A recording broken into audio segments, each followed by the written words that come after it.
नमस्कार दोस्तों।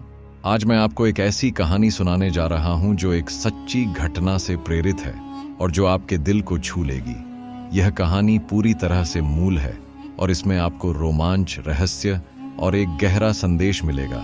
एक छोटे से शहर में रहने वाली एक परिवार की कहानी है जहां फातिमा नाम की एक विधवा महिला अपनी 3 संतानों के साथ रहती थी।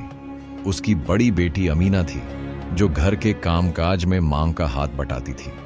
बीच का बेटा करीम था जो मजदूरी करके परिवार का पालन पोषण करता था और सबसे छोटी बेटी नूर थी जो कॉलेज में पढ़ाई कर रही थी और बहुत ही जिद्दी स्वभाव की थी। एक दिन यह परिवार अपनी रिश्तेदार की शादी से लौट रहा था जब उनकी कार रात के समय एक सुनसान राजमार्ग पर खराब हो गई। चारों ओर घना अंधेरा था और दूर दूर तक कोई गांव या मदद दिखाई नहीं दे रही थी। फातिमा बहुत चिंतित हो गई और बच्चों से कहने लगी कि मैंने तुम सबको पहले ही मना किया था कि रात में यात्रा न करें, लेकिन तुम लोग नहीं माने। अब देखो क्या हालत हो गई है। अमीना ने मां को सांत्वना दी कि अम्मी चिंता मत करो, हम सुबह तक इंतजार करेंगे और कोई मदद मिल जाएगी। करीम कार की जांच करने लगा लेकिन उसे कुछ समझ नहीं आ रहा था। तभी नूर की नजर सड़क के किनारे एक प्राचीन खंडहर पर पड़ी जहां एक पुराना बरगद का पेड़ खड़ा था और उसे लगा जैसे उस पेड़ से कोई रहस्यमयी रोशनी आ रही हो। वह उत्सुकता से कार से उतर गई और उस दिशा में चलने लगी। फातिमा ने उसे रोका कि बेटी कहां जा रही हो, इतनी रात को इस सुनसान जगह पर खतरा हो सकता है। लेकिन नूर ने कहा कि अम्मी, मैं बस थोड़ी देर के लिए उस पेड़ के पास जाकर ताज़ी हवा लेना चाहती हूँ क्योंकि मुझे घुटन महसूस हो रही है और वैसे भी कार ठीक होने तक क्या करेंगे। करीम और अमीना ने भी उसे मना किया कि नूर वापस आ जाओ, अगर कोई अनहोनी हो गई तो हम क्या करेंगे। लेकिन नूर किसी की नहीं सुनी और पेड़ के नीचे जाकर खड़ी हो गई। वहां ठंडी हवा चल रही थी और नूर ने आंखें बंद करके उस हवा को महसूस किया। अचानक उसके बालों में कोई नरम स्पर्श हुआ, जैसे कोई कोमल हाथ उसे छू रहा हो और एक मीठी सुगंध उसके चारों ओर फैल गई। नूर चौंक गई और आसपास देखा लेकिन कोई नहीं दिखा। तभी करीम की आवाज आई कि नूर जल्दी आओ, कार स्टार्ट हो गई है और हम जा सकते हैं। नूर अनिच्छा से वापस आई लेकिन जाते समय उसे लगा जैसे कोई उसे अलविदा कह रहा हो। घर पहुंचकर सभी थक कर सो गए लेकिन नूर को नींद नहीं आ रही थी क्योंकि उसकी आंखों के सामने वही स्पर्श और सुगंध घूम रही थी। अगले दिन नूर का परीक्षा का पेपर था और वह रात को पढ़ाई कर रही थी जब थकान से उसकी आंखें बंद होने लगी। तभी एक धीमी आवाज उसके कानों में गूंजी कि उठो नूर, अगर अब सो गई तो कल पछताओगी और अपनी पढ़ाई पूरी करो। नूर ने आंखें खोली लेकिन कमरे में कोई नहीं था। वह हैरान हुई लेकिन फिर पढ़ाई में लग गई और अगले दिन उसका पेपर बहुत अच्छा हुआ। शाम को जब फातिमा ने चाय बनाने को कहा तो नूर ने कहा कि अमीना जैसी चाय कोई नहीं बना सकती क्योंकि कल रात अमीना ने मुझे ऐसी स्वादिष्ट चाय दी थी कि मैं अब तक तरोताज़ा महसूस कर रही हूँ। अमीना हंस पड़ी और बोली कि अम्मी देखो, नूर कैसे बहाने बना रही है, मैं तो रात को सो गई थी और चाय कहाँ से बनाती। नूर हैरान रह गई और सोचने लगी कि अगर अमीना नहीं तो कौन था जो चाय लेकर आया। दिनों दिन नूर के साथ अजीब घटनाएं होने लगी। जैसे एक दिन वह बाजार जाना चाहती थी लेकिन पैसे नहीं थे और अचानक उसके बैग में पैसे मिल गए। एक बार वह बीमार पड़ी तो रात को कोई दवा उसके पास रख गया और सुबह वह ठीक हो गई। फातिमा घर में बरकत देखकर खुश होती और कहती कि अल्लाह की मेहर है जो हमारे हालात सुधर रहे हैं। नूर को धीरे धीरे एहसास हुआ कि शायद कोई अदृश्य शक्ति उसकी मदद कर रही है और उसे लगा जैसे वह कोई जिन्न हो जो उस पर आशिक हो गया है। एक दिन नूर ने अपनी सहेलियों से इस बारे में बात की और वे हंसने लगी। लेकिन जब नूर ने कहा कि देखो मैं अभी मिठाई मांगती हूं तो उनके सामने मिठाई का डिब्बा प्रकट हो गया। सहेलियां हैरान रह गईं और रोजाना नूर से ऐसी चीजें मांगने लगी। एक शाम नूर घर लौटी तो एक सरगोशी सुनाई दी कि नूर, यह सब बंद करो और किसी को मत बताओ कि मैं तुम्हारी मदद करता हूं, वरना मैं चला जाऊंगा। नूर हंस पड़ी और बोली कि तुम कभी नहीं जाओगे क्योंकि तुम मेरे हुस्न के दीवाने हो। लेकिन अगले दिन से नूर को कोई स्पर्श या सुगंध महसूस नहीं हुई और उसकी ख्वाहिशें पूरी होना बंद हो गई। नूर उदास हो गई और पुकारने लगी कि लौट आओ, मैं तुम्हारे बिना अधूरी हूं। लेकिन कोई जवाब नहीं आया। समय बीतता गया और नूर की शादी हो गई एक अच्छे इंसान से जो उसका ख्याल रखता था। नूर अपनी जिंदगी में व्यस्त हो गई, लेकिन कभी कभी रातों में उस स्पर्श को याद करती और सोचती कि वह कौन था और क्यों चला गया। एक रात जब नूर अकेली बैठी थी तो उसे फिर वही सुगंध महसूस हुई और एक छाया दिखाई दी जो कहने लगी कि नूर मैं वापस आ गया हूं, क्योंकि तुम्हारी पुकार मेरे दिल को छू गई थी और मैं तुम्हारे बिना एक पल भी नहीं रह सका। नूर की आंखें खुशी के आंसुओं से भर आईं और उसने कहा कि मैं जानती थी तुम लौट आओगे, क्योंकि हमारी रूहें एक दूसरे से जुड़ी हुई हैं। उस अदृश्य शक्ति ने सरगोशी में कहा कि हाँ नूर, लेकिन अब एक शर्त है कि तुम किसी को मेरे बारे में नहीं बताओगी और ना ही किसी की कोई ख्वाहिश पूरी करने के लिए मेरा इस्तेमाल करोगी, क्योंकि मैं सिर्फ तुम्हारी खुशी के लिए हूं। नूर ने वादा किया और अगले दिन से फिर वही जादू शुरू हो गया। जहां वह जो चाहे सोच ले वह उसके सामने प्रकट हो जाता। एक दिन नूर का पति अहमद काम से थककर घर आया और बोला कि आज ऑफिस में बहुत परेशानी हुई है, मुझे कुछ मीठा खाने का मन है लेकिन घर में कुछ नहीं है। नूर ने मुस्कुराते हुए कहा कि इंतजार करो, मैं अभी लाती हूं। और बस एक पल में उसके सामने गुलाब जामुन का थाल आ गया। अहमद हैरान हो गया और बोला कि यह कैसे संभव है, क्या तुम जादू जानती हो? नूर ने हंसकर कहा कि यह अल्लाह की मेहर है, लेकिन अंदर ही अंदर उसे डर लगने लगा कि कहीं अहमद को शक न हो जाए। फिर एक शाम नूर की सास घर आईं और बोली कि बेटी, तुम्हें तो सब कुछ पता होता है, मुझे एक नया साड़ी चाहिए जो बाजार में मिले, लेकिन मैं थक गई हूं। नूर ने मन ही मन सोचा और अचानक एक खूबसूरत लाल साड़ी उनके सामने आ गई। सास ने खुशी से गले लगा लिया, लेकिन नूर का दिल धड़कने लगा क्योंकि वह वादा तोड़ रही थी। रात को जब अहमद सो गया तो वह अदृश्य शक्ति ने कहा कि नूर, तुमने फिर से गलती की है। मैंने कहा था सिर्फ अपनी खुशी के लिए, लेकिन तुम दूसरों के लिए इस्तेमाल कर रही हो।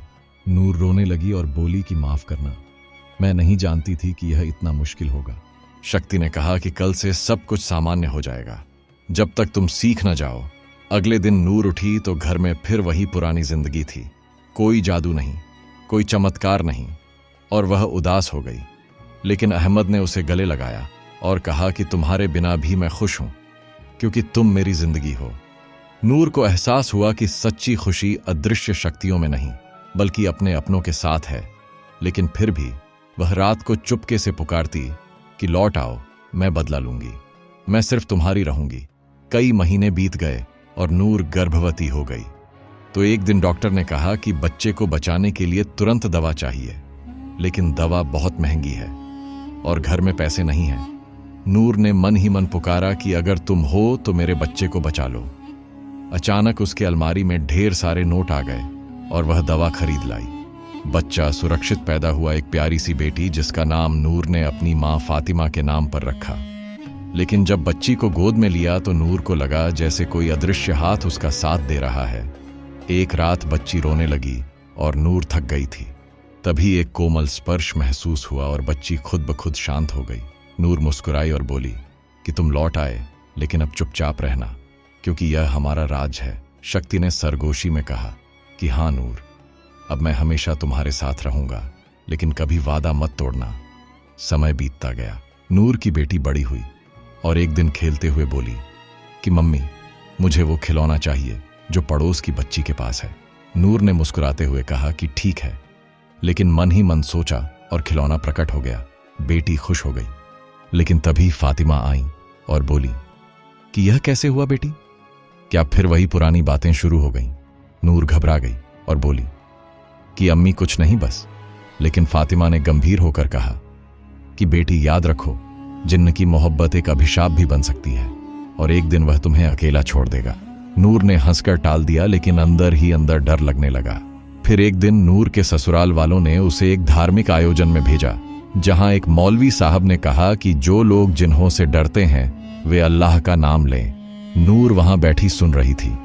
तभी उसे लगा जैसे कोई ठंडी हवा उसके कान के पास आ गई और सरगोशी हुई कि नूर, मुझे मत छोड़ना। नूर डर गई और मौलवी साहब से बोली कि अगर कोई जिन्न आशिक हो जाए तो क्या करें? मौलवी ने कहा कि दुआ पढ़ो और अल्लाह से पनाह मांगो, वरना वह तुम्हारी जिंदगी बर्बाद कर देगा। घर लौटकर नूर ने फैसला किया कि वह अब इस शक्ति से दूर हो जाएगी। रात को उसने कुरान की आयतें पढ़ीं और पुकारा कि जाओ, तुम्हें अल्लाह हवाले कर दिया। अगले दिन सुबह सब सामान्य था, लेकिन नूर को अजीब सी खालीपन महसूस हो रहा था। बच्ची ने कहा कि मम्मी आज कोई जादू नहीं हुआ, मुझे वो गुड़िया नहीं मिली। नूर रोने लगी और सोचने लगी कि क्या मैंने गलती की। तभी दरवाजे पर दस्तक हुई और एक अजनबी आदमी खड़ा था जो बोला कि मैं तुम्हारा पुराना दोस्त हूं और मैं तुम्हें कुछ बताने आया हूं। नूर ने दरवाजा खोला और वह आदमी अंदर आया। उसके चेहरे पर वही मुस्कान थी जो नूर को रातों में याद आती थी।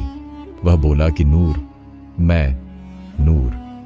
मैं वही हूं जो तुम्हारी जिंदगी में आया था और चला गया था, लेकिन अब मैं इंसान का रूप धारण करके आया हूं क्योंकि तुम्हारी पुकार ने मुझे मजबूर कर दिया है और मैं अब हमेशा तुम्हारे साथ रहना चाहता हूं। नूर की आंखें आश्चर्य से फैल गईं और उसने पीछे हटते हुए कहा कि तुम कौन हो और यह सब कैसे संभव है?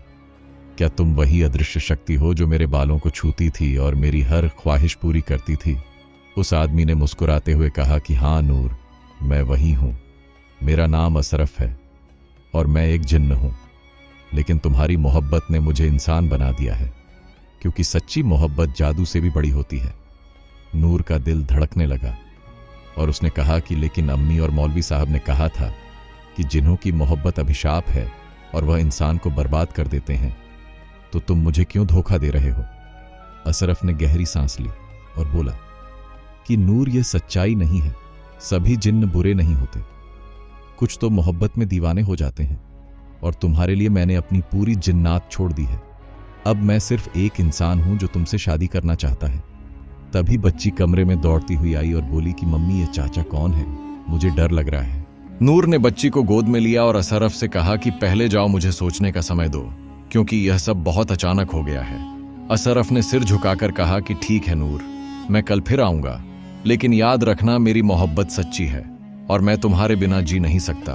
वह चला गया और नूर रात भर सोचती रही कि क्या करे। एक तरफ उसका पति अहमद था जो अच्छा इंसान था, और दूसरी तरफ यह अशरफ जो उसके दिल की गहराइयों को छूता था। सुबह फातिमा आई और नूर ने सारी बात बता दी तो फातिमा ने चिंतित होकर कहा कि बेटी, यह जिन्न का जाल है, तू फंस गई है। जल्दी से मौलवी साहब को बुला, मैं आ रही हूं।